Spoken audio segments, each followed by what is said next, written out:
Okay, so I will use this point on the screen. So thank you for attending our talk. So in fact, there will be some, I would say, 3 ideas in this talk, all around finite dimensional reduction for population of oscillators. And so this works, I will give a reference later, are done with collaboration with Cestnik, Ralph Tonius, and a group around Denis Khaldobin. Maybe I use this.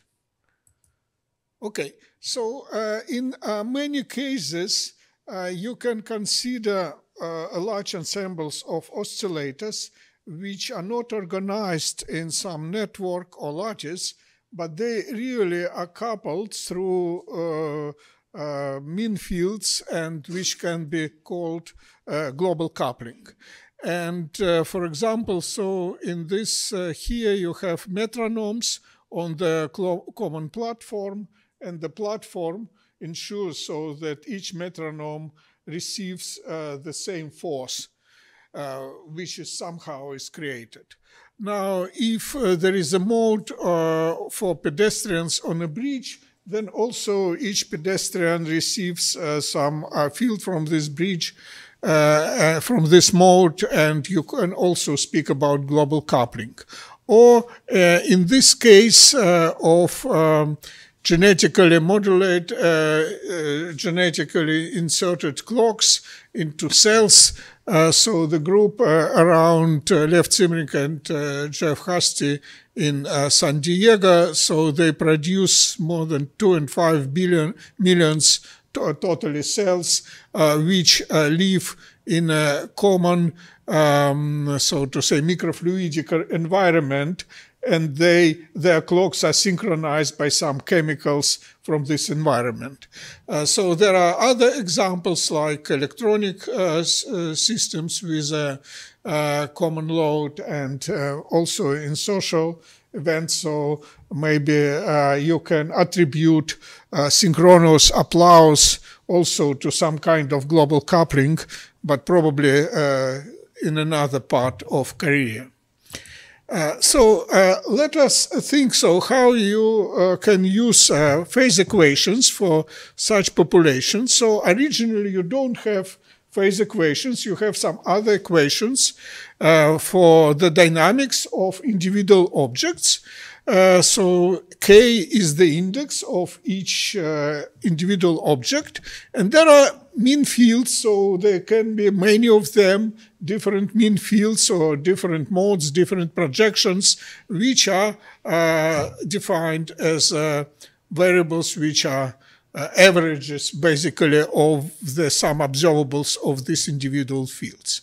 Now it is a very difficult maybe to treat in such generality this problem, but in many cases, if you consider limit cycle oscillators, like has been already outlined today in the talk by Steve Strogatz, you can perform a phase reduction.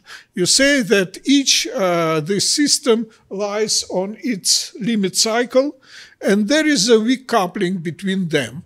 And so instead of these quite generic equations for variables, you get just equation for the phase, which without coupling will be just a rotation with some frequency. It is the essence of limit cycle oscillations. And then you have to express mean fields also in terms of these phases. And the most generic mean fields are so-called Kuramoto Dida autoparameters, which are just have some index. So these mean fields are defined in this way. And in mostly generally, you can include here many mean fields, but and in rather complex manner. And the famous Kuramoto model is just the simplest case when there is just one harmonics. Here in the coupling, there is just one autoparameter, it's Kuramoto autoparameter, and this is the formulation of the Kuramoto model in this context. Okay, now I will look at a slightly more generic setup, not restricted to the Kuramoto model. So where we have a set of oscillators which are somehow driven by common fields. These common fields can include also external forces. They can include order parameters, but the theory can be derived independently on the nature of these fields. And there are two such fields. Omega is the additive, some variable which corresponds basically to frequency. H is maybe in the Kuramoto model, it just corresponds to this order parameter. But for us, it will be just arbitrary functions of time.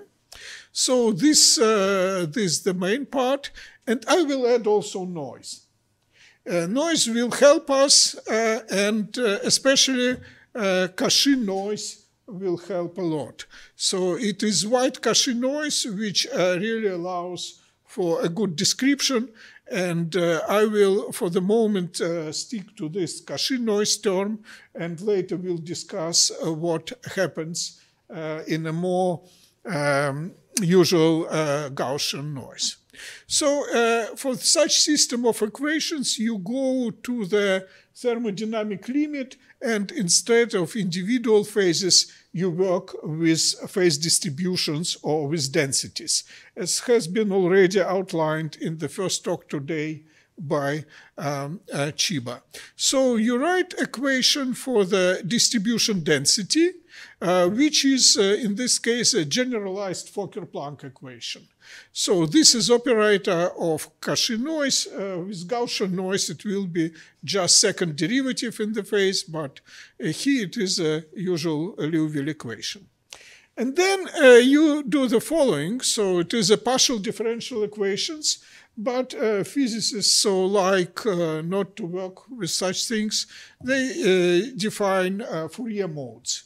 And Fourier modes are just nothing else as our old friends, so it's Kuramoto-Daido order parameters.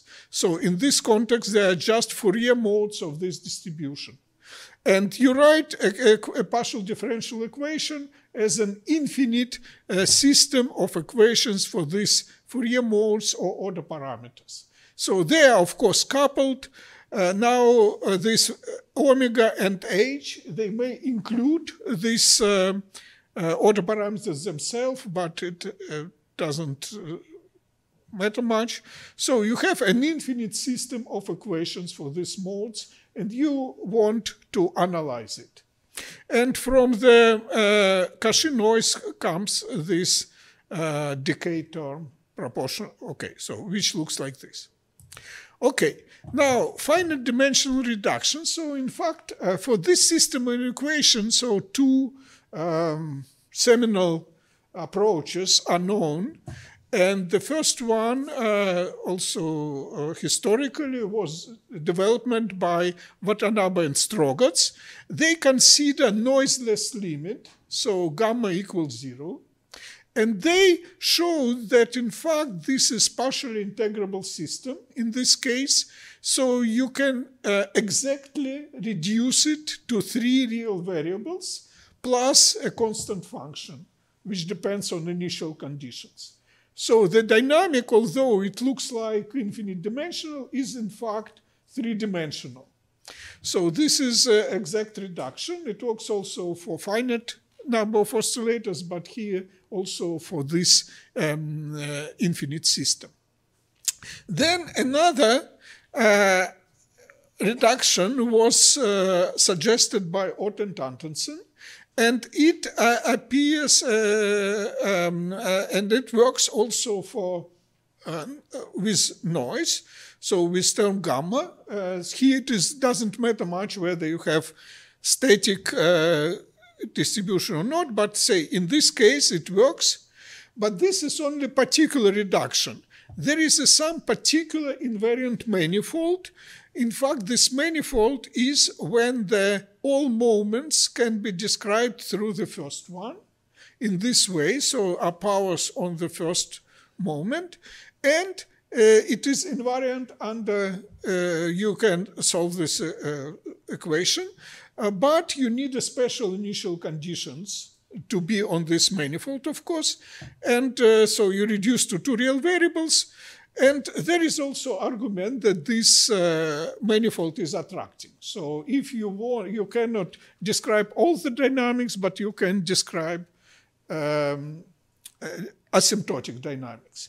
So what I will present in next some 10 minutes is that we show that this equation can be exactly for all initial conditions reduced to 6 real variables, and for which, so if gamma is larger than 0, this dynamics is attracted eventually to this Ott-Antonsen manifold, remaining exact, and for gamma equals 0, it reduces to the Watanabe-Strogatz. So in this sense, so we try to some extent combine these two approaches.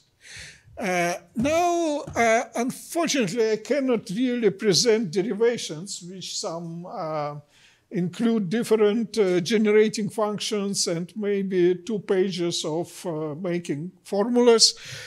Here I just write the equations, this 6-dimensional system in form of 3 complex equations. Now you will see, so this one variable is capital and 2 others small. So this is the main variable, so to say. And these are some additional variables. And so this is the dynamics. So it depends on omega. So this is, okay, also variables are coming here. And what you need additionally, you need to express your order parameters through these variables. And it is done in this way, where also a constant function, also complex function of a complex variable appears. So this variable here is exactly this S, which is changes dynamically.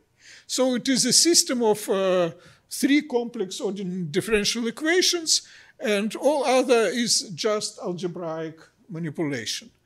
And typically, for example, it looks like a complex formula, but say for the first order parameter, for the Kuramoto order parameter, you have just this expression for Z1, which gives you as a function of Q, Y, and S. And the first observation is that this case indeed includes Ott-Antonsen as a particular one. If you set Y to be equal to 0, this variable, then you see so that all these terms disappear because they contain Y, and you have that your moments are powers of the first moment, and this is exactly Ott-Antonsen manifold. Now, with equations, so you need to equip them with initial conditions. And it's not a unique way to do this, but we suggested such a particular way which works in all situations. We don't see any restrictions, where these variables, 2 of them are chosen to be 0, 1 is chosen to be 1. And it's interesting that this constant function is just defined by the moments of the distribution at initial moment of time. In this way, it is just generating function. So if you have initial distribution, this integral gives you this constant function. And for some initial distributions, you can calculate this explicitly. For example, if you have initial condition with only several moments, then it will be just a polynomial in K, because so this will be not an infinite but finite sum. Okay, now let us again look on these equations and discuss, as I said, so these limits, Ott-Antonsen and Watanabe-Strogatz are included here.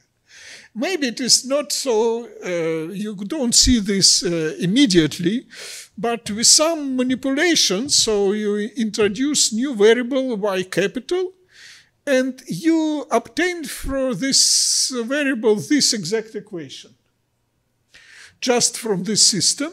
And you see, so because q is variable which is between 0 and 1, you see so that this is a negative, strictly negative, and this means so that this variable goes to zero asymptotically, exponentially, and then you have this estimate. And we argued that y equals 0 is exactly Ott-Antonsen manifold, so here you explicitly see how you approach it. And if gamma equals 0, then one can make another argument, and these new variables are just the same. You can choose it for our initial conditions, and they lie on the unit circle.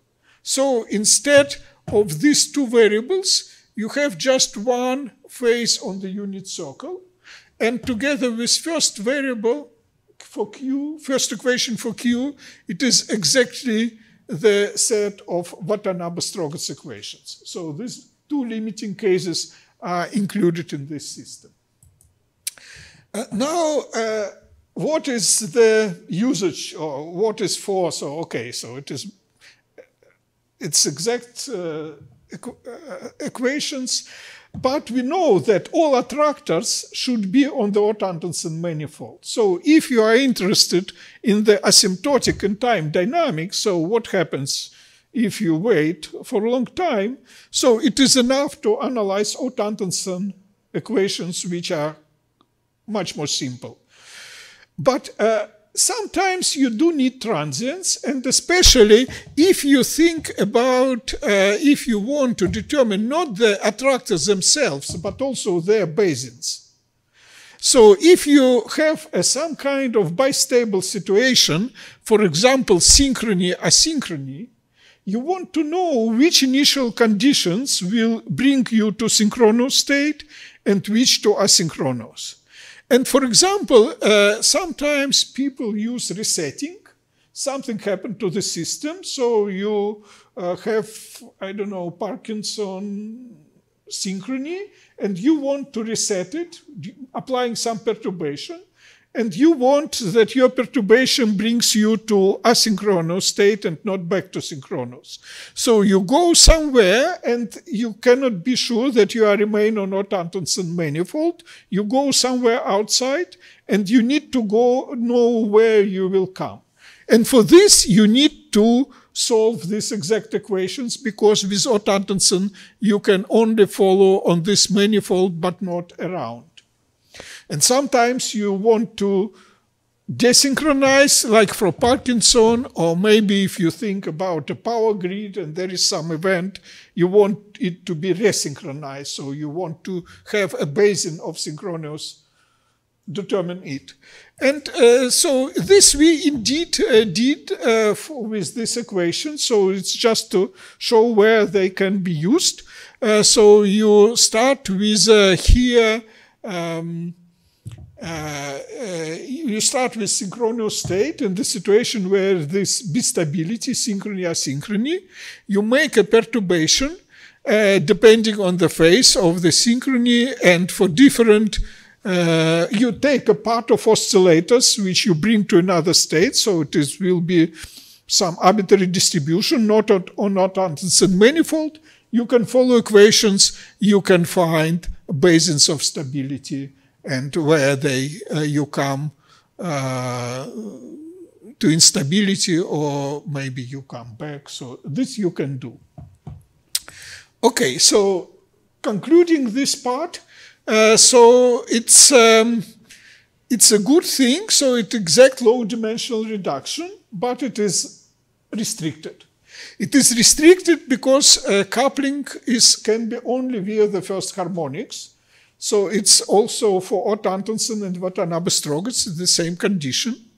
Now it is valid for Cauchy white noise or Cauchy distribution for natural frequencies, but not for Gaussian noise.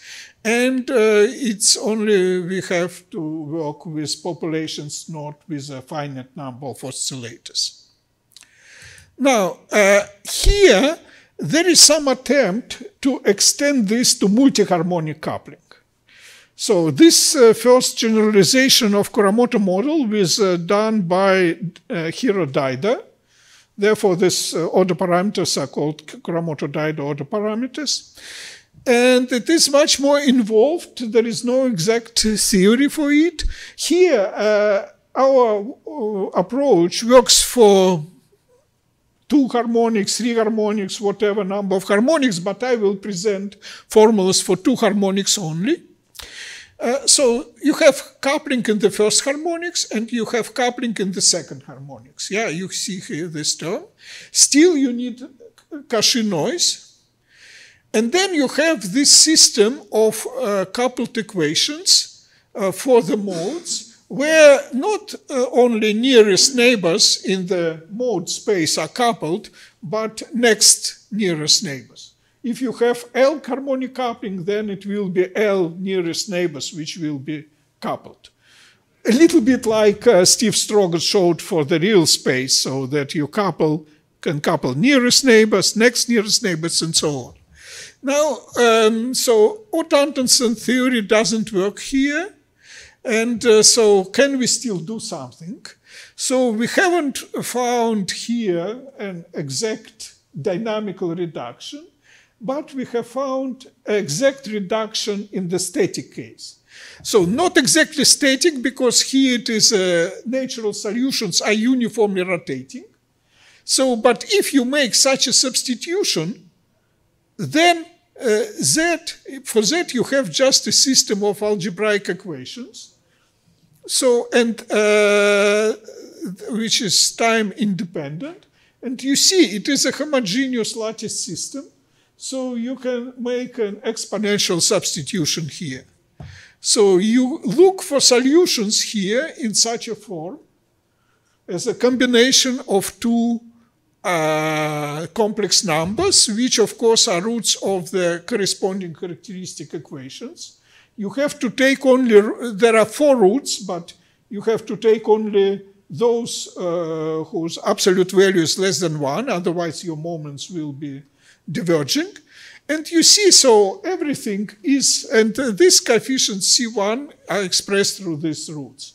So you see static solutions are parameterized by 2 complex numbers.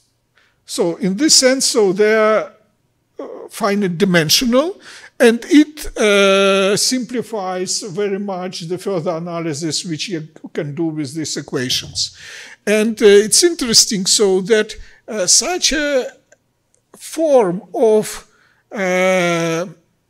moments, how moments are organized, is so-called Carter-Jones distribution. It's generalization of the Repert-Cauchy distribution. And here you have the superposition, or it is a product of Cauchy distribution, so your solution. So you can do this and find solutions, but they don't need to be stable. If they're stable, you're happy, so you found everything.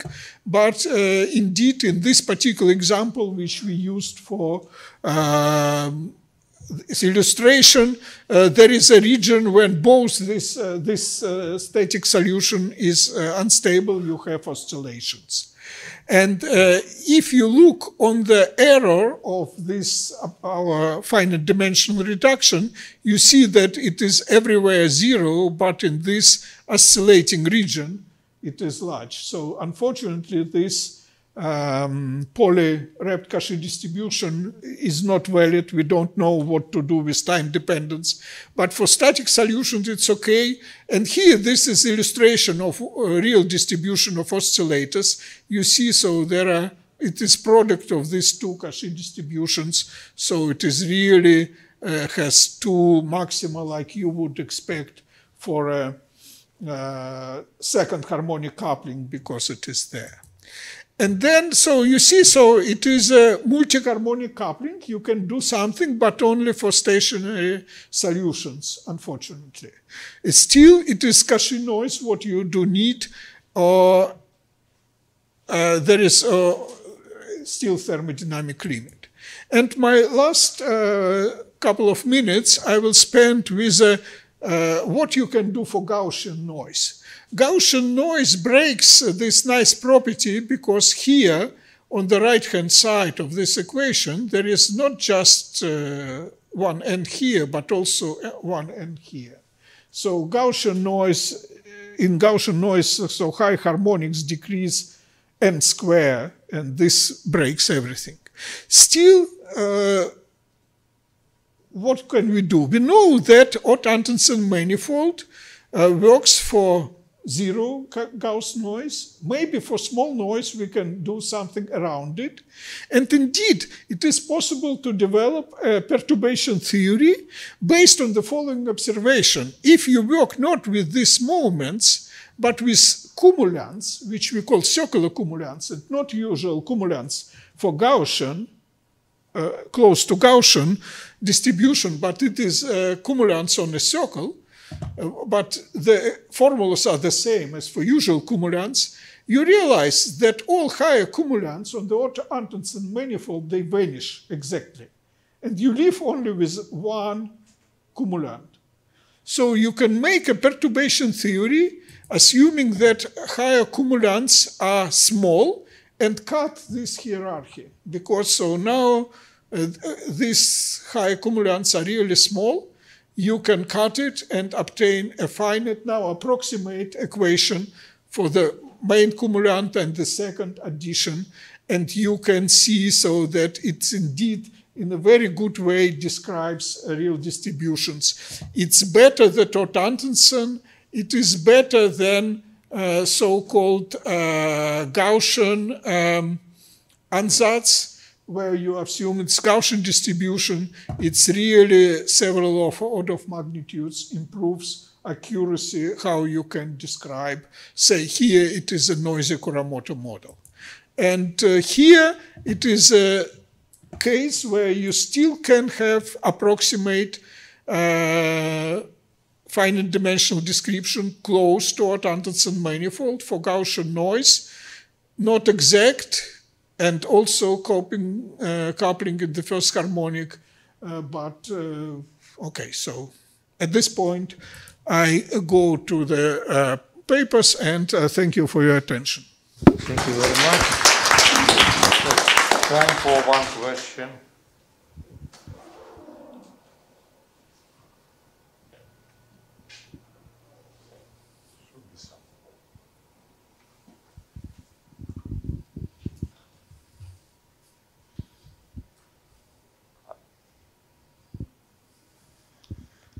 Okay, sorry, no questions. No. Okay. What is the physical interpretation of basing everything on the first cumulant? Because you have Zn being Z1 to the power of n. Yeah. But what is the physical interpretation? Because usually when we sample, so I'm a completely different field, but when we sample independently from a system that is correlated, and we can get the powers on the basis of independent samples. Do you have a similar interpretation here? I don't have, but you see, so usual, how to say, central limit theorem, it is for real variables. Here we have variables on the circle. And it appears that what is Gaussian distribution for real variables, it is somehow exclusive. Here on the circle, it is a wrapped Cauchy distribution. It is a natural, how to say, good, but we don't have any something like central limit theorem for this.